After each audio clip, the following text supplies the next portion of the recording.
faith book, the book of faith, the Word of God, the Bible. Good evening everyone. Ito po ang inyong Teacher Joy Belina po para po sa ating FBK Monday edition. Napakabuti po ng Panginoon at we are entering into this point of time na gugunitain natin yung pinakadakilang pag-ibig na ipinakita niya sa atin, sa bawat isa sa krus ng Kalbaryo. Papasok na naman po ang Holy Week and syempre bakasyon na naman po. I hope na tayo po ay iingatan ng Panginoon as we reflect dito po sa hinakaharap po nating pagdiriwang po ng Easter. Ang pag-aaralan po natin ay Luke chapter 9 verses 51 to 53. Ang sabi po dito, "And it came to pass when the time had come that he should be received up, he steadfastly set his face to go to Jerusalem. And he sent messengers before his face. And they went and entered into a village of Samaritans to make ready for him. But they did not receive him because his face was set as though he would go to Jerusalem." So, ang Luke 9 po, ito po yung turning point po ng ministry po ng ating Panginoon dahil ito na po yung final days niya dito sa earth. At ang nakilala po ang ating Panginoon nakilala siya sa mga himala na ginawa niya. At naging usap-usapan po siya, di ba? Pero hindi siya tinanggap ng Samaritans. Kasi po, he was focused on the Jerusalem. At ano po ba ang mayroon sa Jerusalem na yan? Bakit nakafocus? Why did Jesus set his face to go to Jerusalem? Bago po tayo magpatuloy, ay mananalangin lang po tayo sa maglit.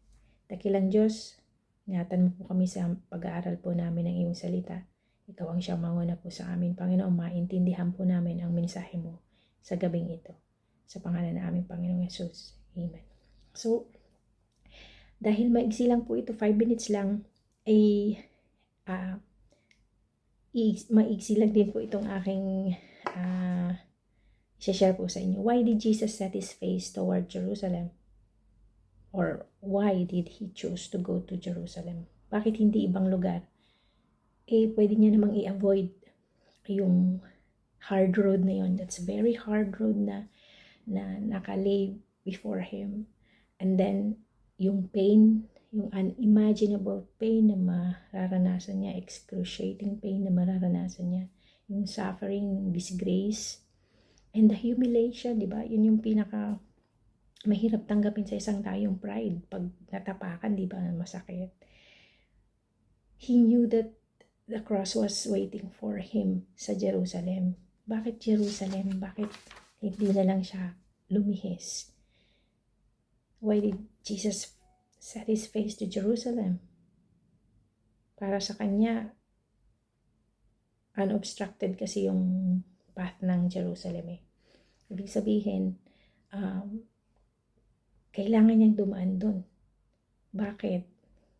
To obey his Father's will. He came to suffer and die for us.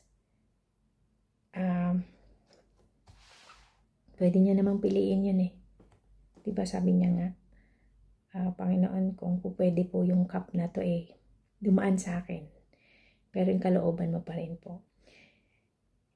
If Jesus had not set his face to Jerusalem in selfless obedience, siguro wala po tayong salvation. Redemption would never have accomplished po sa kamatayan po ng ating Panginoong Jesucristo kung hindi sa Jerusalem. Kasi nandun yung place of his crucifixion. Kung hindi yung Jerusalem yung pinuntahan niya, hindi natin matatanggap yung salvation. Walang mangyayaring salvation. And one thing na makikita natin dito is Jesus wasn't going to Jerusalem by accident. Hindi lang aksidente yun na, pupunta ako sa Jerusalem kasi gusto ko. He was going by appointment. He was appointed by God na ito yung gagawin mo. Ito yung trabaho mo. And because of that appointment, di ba, wala siyang ibang desire, kundi i-fulfill yung commitment na yon. Na kahit na siguro, kahit na alam niya na it will hurt him that bad, di ba, matatanggal yung mararanasan niya, yung mga sakit na pwedeng maranasan. Pwede naman siyang dumaan sa dun sa Samaritan Pwede siyang pumunta ron. He could have, stayed or come into the Samaritan village at sabihin sa kanila na concerned din ako sa inyo. Pero pinili niya pa rin yung Jerusalem kasi alam niya may nag-aantay na trabaho doon na where he was committed to journeying toward his death and suffering. And yung commitment niya na tubusin tayo sa ating mga kasalanan. Sabi niya, it could have been me and you. Kasi hindi naman kasalanan yun ng Panginoon, ng ating Panginoong Hesukristo.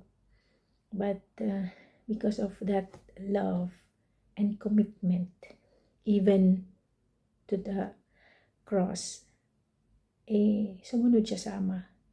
Kasi obedience plus love is commitment para sa Kanya.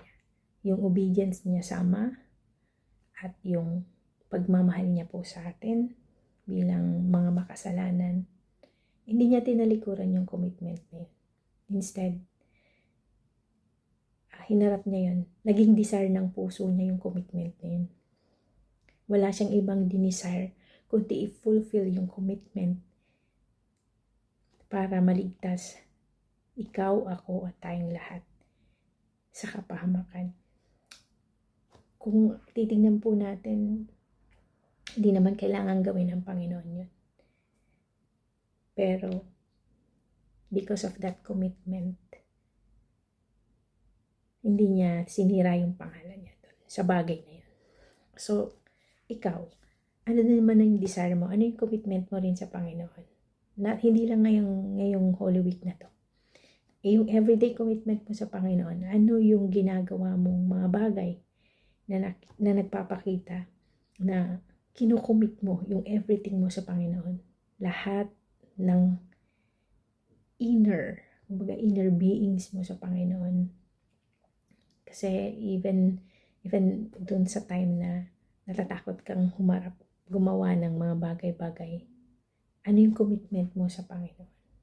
Bilang ikaw, bilang anak ng Panginoon, or bilang Kristiyano.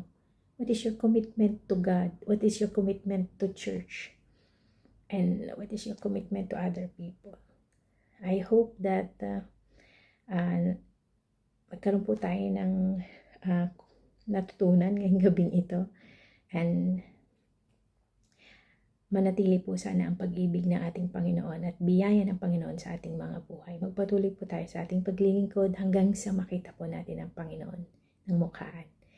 Muli po magandang gabi at ito po ang inyong Teacher Joy Belina. Salamat po. God bless.